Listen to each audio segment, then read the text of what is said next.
seems that envy is my sin. Oh, what's in the box? Well, hello, beautiful. We can't stop here. This is bad country.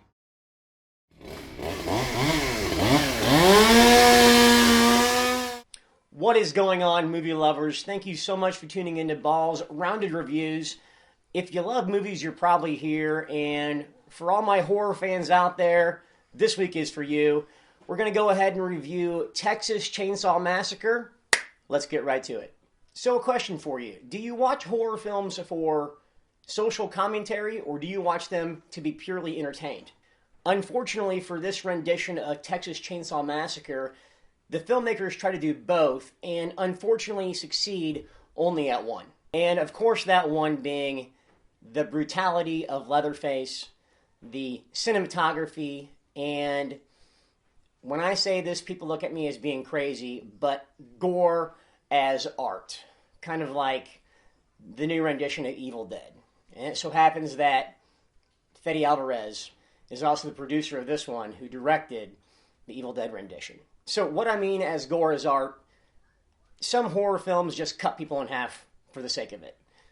But some of them do it in a cinematic way that feels unique, fresh, and kind of very tasteful and not heartfelt, but artfelt, if you know what I mean. So when it comes to this rendition, I was definitely entertained. I personally do not see a horror film for social commentary. I see it for Leatherface, for Jason, for Freddy, for the bad guys. And if I was to watch the old Texas Chainsaw Massacre, I wouldn't say, oh, I'm going to go back and watch it for social commentary. No, I'm going to go back and watch it for Leatherface.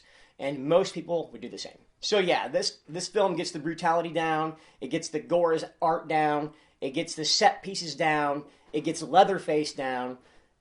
There's one in particular scene with a bus full of kids that's worth the price of admission alone, kind of like the prison scene in *Malignant*. If you know, you know.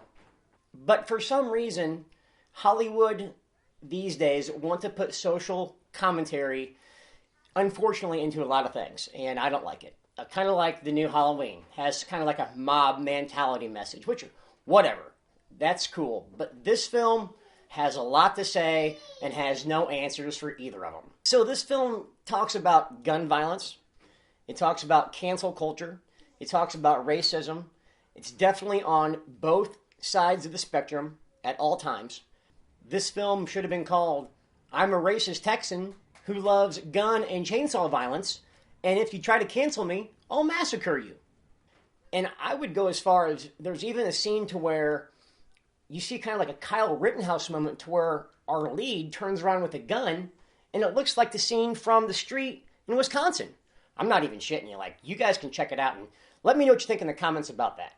I don't know if this is on purpose, but I want to believe it is. The writers gave us some characters that we just want to see die. And they do. And I'll kind of give you an example of some bad writing. I don't want this to be a spoiler, and it's not really, it's a horror film, but the main character is traumatized by gun violence, but they have to use guns to solve problems.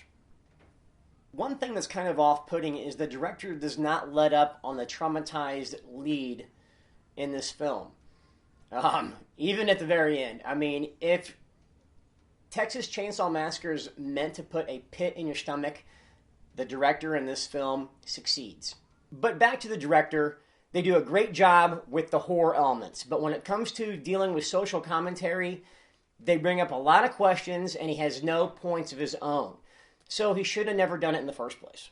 This film would have been a ton better if they would have just let that stuff alone. Make a horror film. Just make a horror film with good characters and good writing, and if you had that with the awesome brutal kills and gore as art stuff, this would have been a ton better. And the cinematography in this is great. I think my favorite shot doesn't even involve Leatherface. It involves a nighttime shot of a truck coming into a field over, I think it's a cotton field. Again, comment below. I'm not for sure if it's cotton or not.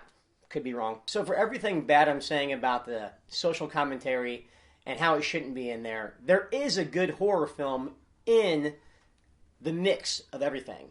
And it always involves Leatherface. It always involves great cinematography.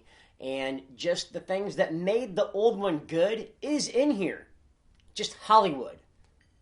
Trust the old films for once and stop putting social commentary in things that don't belong, like this film and other recent horror films. Right now would be the time I would either tell you to spend your money at the theater or wait until it's at home. And fortunately for all of us horror fans, it is at home on Netflix. Casual moviegoers, you probably won't like it, but for all you horror fans out there, let me know what you think. What's your top 5 horror films of the last 20 years? Not any old school stuff, some new school stuff. I'd like to have that discussion. You guys are awesome. Thank you very much for hanging with Ball. It's always great to hear from people that like the stuff that I do, so keep it coming. And you guys have a great day. We'll talk later.